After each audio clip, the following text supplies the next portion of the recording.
ভোক্তা আদালতের ঘটনা কোনোভাবেই বরদাস্ত করা হবে না। বৃহস্পতিবার সাংবাদিক সম্মেলনে এক প্রশ্নের উত্তরে স্পষ্ট ভাষায় জানিয়ে দেন খাদ্যমন্ত্রী সুশান্ত চৌধুরী। তিনি জানান, আইনি বিষয়গুলি নজরে রেখে সংশ্লিষ্ট বিষয়ে যাবতীয় ব্যবস্থা গ্রহণ করা হবে। সম্প্রতি ভোক্তা আদালতে লঙ্কাকাণ্ড ঘটে। আদালতের প্রেসিডেন্ট গৌতম সরকার মদমত্ত অবস্থায় কর্মীদের সাথে তর্ক ছুড়ে যান। আদালতে আসা আইনজীবীদের সাথেও তিনি বাজে ব্যবহার করেন বলে অভিযোগ। এই বিষয়টি নিয়ে আইনজীবীরা সম্প্রতি প্রেসিডেন্টের অপসারণের দাবিতে খাদ্যমন্ত্রী সুশান্ত চৌধুরীর সাথে এক সাক্ষাতে মিলিত হন। মন্ত্রী আইনজীবীদের কাছ থেকে ঘটনার বিস্তারিত জানেন। বৃহস্পতিবার সাংবাদিক সম্মেলনে সাংবাদিকরা সংশ্লিষ্ট বিষয়ে মন্ত্রীর প্রতিক্রিয়া জানতে চান। সেই সময় খাদ্যমন্ত্রী সুশান্ত চৌধুরী বলেন, বার অ্যাসোসিয়েশনের সদস্যরা তার সাথে দেখা করতে এসেছিলেন।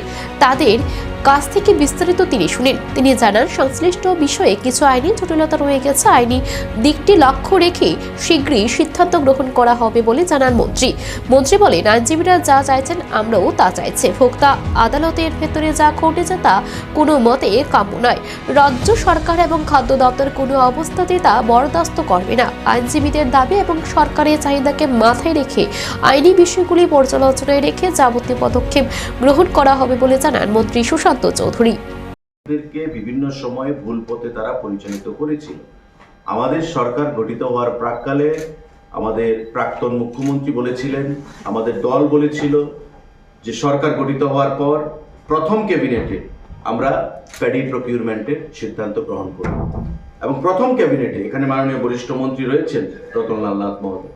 প্রথম ক্যাবিনেটে আমাদের এই প্যাডি প্রকিউরমেন্টের সিদ্ধান্ত গ্রহণ করা হয়েছিল এবং তারপর থেকে আমাদের এই প্রকিউরমেন্ট প্রসেস চলছে এবং আমরা আশ্বস্ত করেছি রাজ্যের কৃষক সমাজকে যে যতদিন আমাদের সরকার থাকবে ততদিন আমাদের এই ধান প্রকিউরমেন্ট আমাদের চলতে থাকবে। এবারকার আমরা একটা নতুন পলিসি এনেছি ধান ক্রয় সম্পর্কে। এতদিন একটা সিস্টেমে চলেছে, আমরা এবার নতুনভাবে উত্তর পূর্বাঞ্চলের অন্যান্য রাজ্যের সঙ্গে তাল মিলিয়ে, ভারতবর্ষের অন্যান্য রাজ্যের সঙ্গে তাল মিলিয়ে আমরা নতুন পলিসির মাধ্যমে এই প্যাডি প্রকিউরমেন্ট আমরা শুরু করছি আগামী 28শে জানুয়ারি থেকে।